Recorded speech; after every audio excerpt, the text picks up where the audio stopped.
Now we'll see one more example to understand, how Turing machines work. Okay, with one more example, that is copying function. We are going to copy this AABB to, right side. For that, what we are going to do is step number one, I put a right hand marker. Fine. So that this, I can say this entire thing is input. Second thing, what I'm going to do is I take every input. Okay, somehow I detect that this is the first input and I write it exactly whatever it is having here. Second, then I come here and I see this input, exactly the same thing I copy here. For that, what should be the logic, we'll see. Then I will come here somehow, and this time, next time, I will take this input and I write here, then I write B next. I take this input and write it. So how to do that, we will see. For that, first of all, let's do the job number one. Okay, what is that? Putting the right hand marker. Now we are already comfortable with writing right hand marker, right? Let's start at starting status. We know that initial configuration will be like this. This is your input tape, and this is your input followed by all the blanks, right? And we know that our control initially begins at left hand marker. This is the start of the tape. Okay, this will be initial configuration. You tell me, whenever you see left hand marker, what do you want to do? I don't want to do anything. I simply want to move right side. Okay, now I will go to right side S and go right, keep the symbol as it is. Fine. Did you remember how to keep here right hand marker? For that, very simple. S on any symbol A or B, whatever it is, I write like this: S, A or B. Simply S, keep A comma B, but go right side.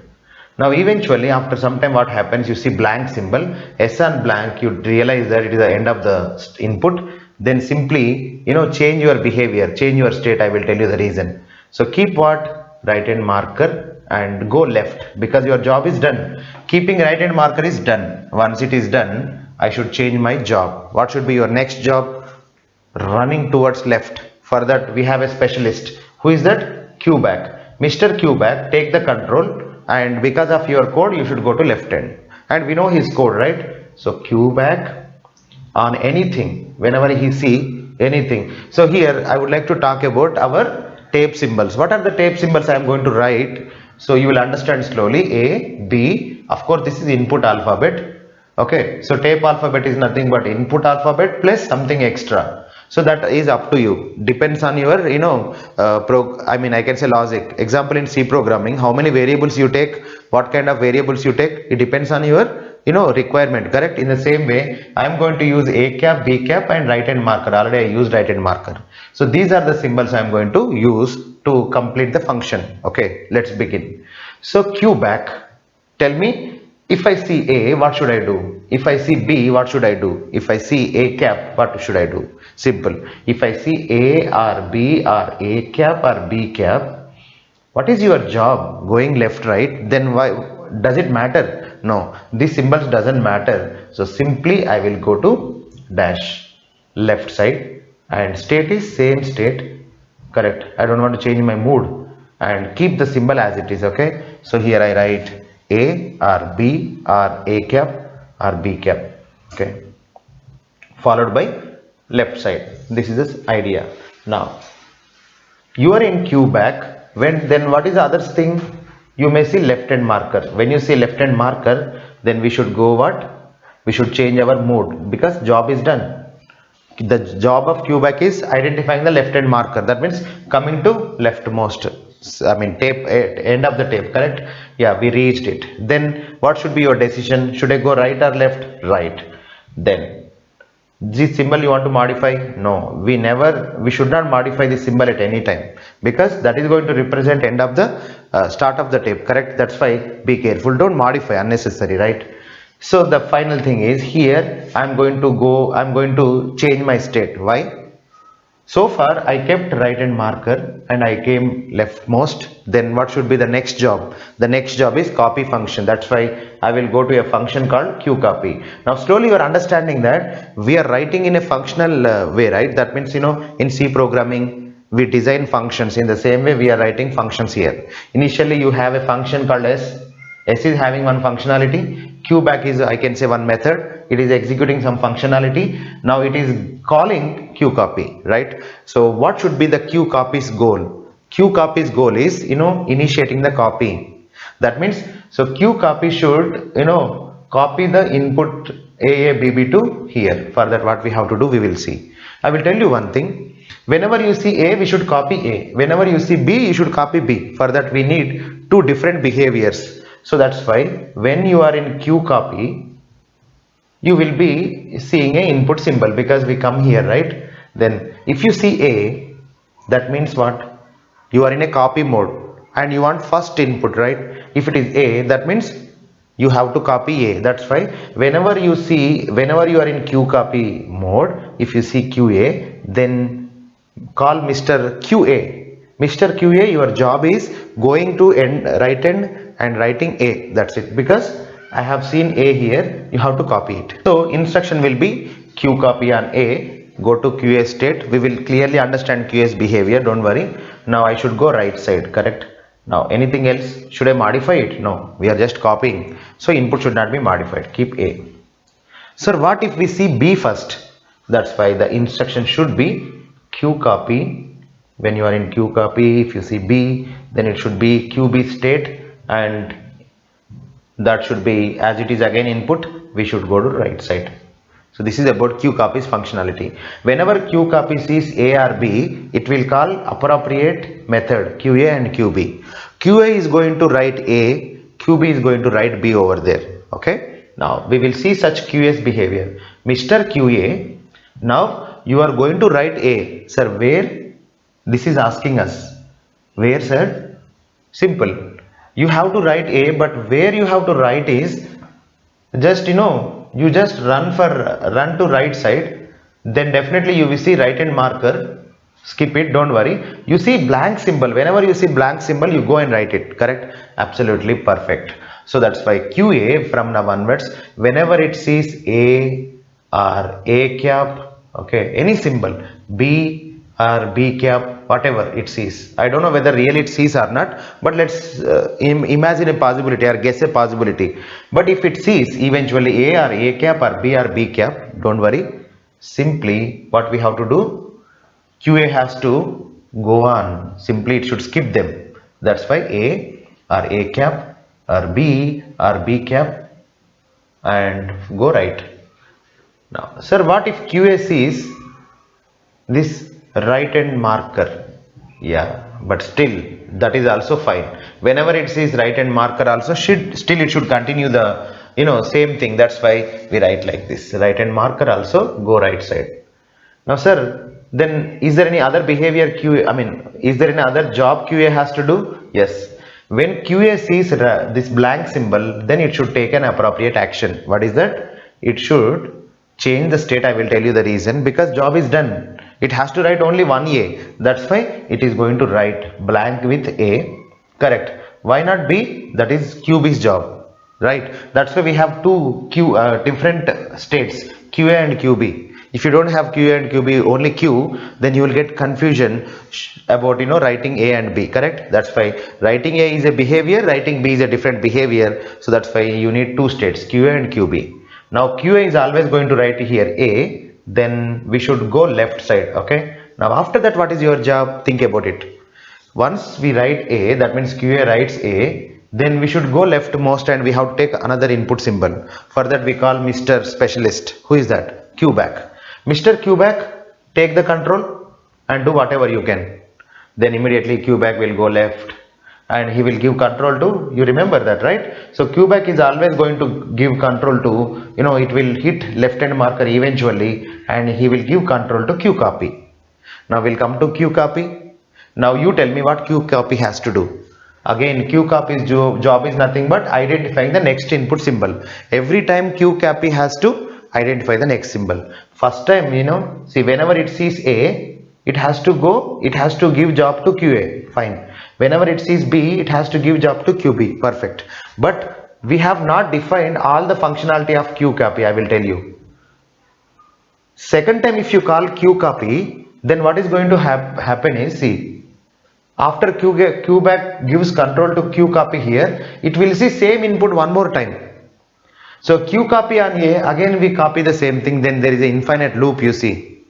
We copy the same first input infinite number of times, correct? That's why there should be a distinction that first time your Q copy should take this input, second time this one. But how you differentiate? You have written simply Q copy on A, simply write A, but always it will see only this input A, correct? It will never come to this point. That's why what we have to do is, first time whenever Q copy sees A, to remember that that is the first input, then it will do one thing. Q copy on A, we keep A right marker, sorry, cap, A cap. That means A is input is modified to A cap. Now whenever it sees B, B will be modified to B cap, don't worry. So that you know what happens, first time when Q copy is executed, A will become A cap, right? Now next time when Q copy comes, it will see A cap, correct? Whenever it sees A cap, that means already this input got copied, correct? That means that is the way we are remembering that, you know, what are the symbols already copied. That's why Q copy on A cap, what we do is, already it is, we see it as a copied input. Then Mr. Copy, don't change your mood. Why? Still your job is not done. Keep A cap as it is, go to right side. Now, sir, what if Q copy sees B cap? That's why let me write here. Sometimes Q copy might see B cap also. Okay, like this. If Q copy sees A cap or B cap, then simply what it has to do is, it should not change its mood, because still job is not done. Keep A cap or B cap as it is, go right side. Now, if Q copy really sees A, that means what? It is the input which is not really copied, correct? Copied input will be changed to A cap. That's why I can say that Mr. Q copy, if you see A, definitely you have to copy that, but already we have written code here. That's why whenever Q copy sees A, first time it will mark it and it will give job to QA. QA will nicely will go and write appropriate, you know, value, and he will come back, correct? So in that way, so definitely this code will work. We'll see whether it works or not, and do we need any modifications. I don't know. I'm simply writing the code whatever you know it comes to my mind, because I don't want to write rigorous code, because the idea is to explain you how generally Turing machines can be written. Okay, try to understand these names and their functionalities so that you can also write, you know, better code. Here what I'm going to do now is, I take a small input like ABB and I try to execute this code, and I see whether really it is copied or not. Okay, let's begin. There will be a left hand marker, right? Start. Initially we are in status, and this will be the input, tape, right, head. So whenever tape head is here, S on left hand marker, we know that we go right side. Fine, let me go a little bit quick. S on left hand marker, go right. S on A, simply go right. S on B, go right. S on B, go right. S on B, go right. Then we come here. When you come here, this will be blank and blank, right? Now S on blank, we go to Q back state, but this blank will become right hand marker. Yes. Then go left. Fine. But what is the state? Q back. Now you know the job of Q back. Q back, whatever it sees, A or B or anything, it go left. See. And don't modify the symbol. Then don't modify, same state. In that way, Q back will move up to this point. Now Q back on left hand marker equal to Q copy, and go to right. Then we'll come to here, Q copy, and we are in, so in a dash state, Q copy state. Now let's begin the story. Q copy on A, go to QA, but change the symbol to A cap. That means yes, Mr. A, you are going to be you are going to be copied. So Q copy goes to what? QA state, and it will go to right side. See here, Q copy on A, make it A cap, may change the state and go to right side. Fine. QA on B, did we write anything? That's fine. QA on B, yes, QA on B, simply ignore it, go right side. Fine. QA on B, go right side. QA on right hand marker, still go right side. QA on blank, yes, first blank, then immediately write what? A. Okay, so here this blank symbol will become, let me write some of the blank symbols first. Blank symbol will become A. Now what we do? We go to Q back state, fine, and left. So then we come here. So Q back. Q back on right hand marker, we did not write it, that's why some things we miss, so we add here. If you see right hand marker also, don't worry, go left, then Q back will eventually go left, left, left, because for every symbol we should go left, so it will come here. Q back on left hand marker. You see Q back and left hand marker, Q copy. Again we'll come to original functionality. What is that? Copying another input. Then we will be starting here, Q copy. But this time we see A cap. And we know that A cap means already that input is copied. Q copy on A cap, already we have written here. A cap or B cap. Then simply be in same state, Q copy, and keep that A cap as it is. Then we come right side, see. So here Q copy on B, Q copy on B. Then this is the time to copy because this is the second input. Then did you remember? We'll go to what state? QB state, you see. And B will become B cap. Then change, go to the next position, that is right side. Now QB on B, right? So QB on B, did you see anywhere QB on B? We have written only for QA. In the same way we have to write for QB. It's quite symmetric. When you are in QB mode, whatever it comes, A or B or A cap or B cap, okay, A cap or B cap or anything, that right hand symbol, whatever it is, we should not worry about them. No, be in same state and write whatever it is exactly same. And what to do? Go right side. Because of that, what happens? If you see right hand marker, QB will go right side. If it sees A, QB on A, go right. But when it will respond like QA, QA will respond differently only when there is a blank symbol. So here you remember, QB on blank symbol, what should we do? That means this is the time to write the input. So change the mode. Job is done, but the blank should become B and go left side, but give control to Mr. Q back. Mr. Q back, come and take the control and go left. So now Q back will come and take the control. So when you are in Q back, what is going to happen? We know, right? So we are comfortable now. Q back will eventually move. See, when we are here, we copied here already B, right? Then after that, control comes here, Q back. Q back and anything go left, Q back and anything go left until left hand marker comes. Q back and left hand marker will give control to Q copy. So I'm going a little bit fast because you can execute the code and you can check it out. Q copy on A cap, what happens?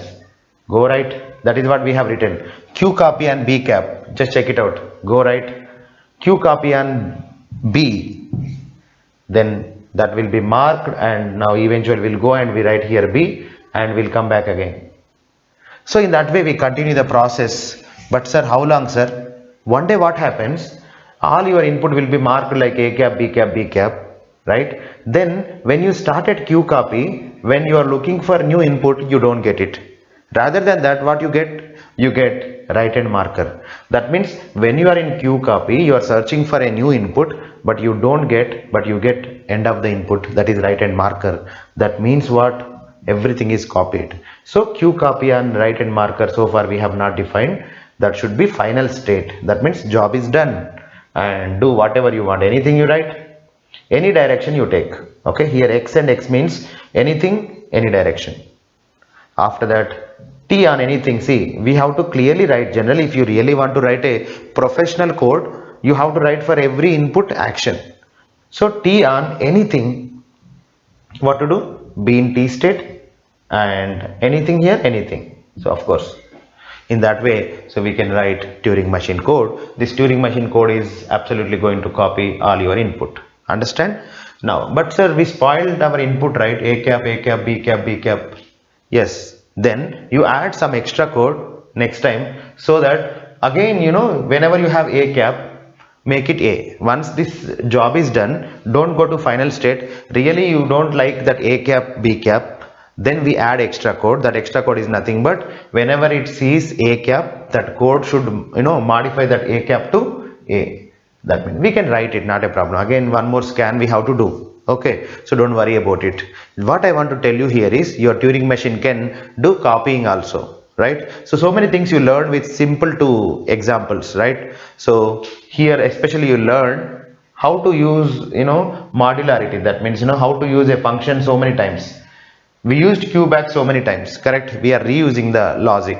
Whenever you want to go back, we are using Q back.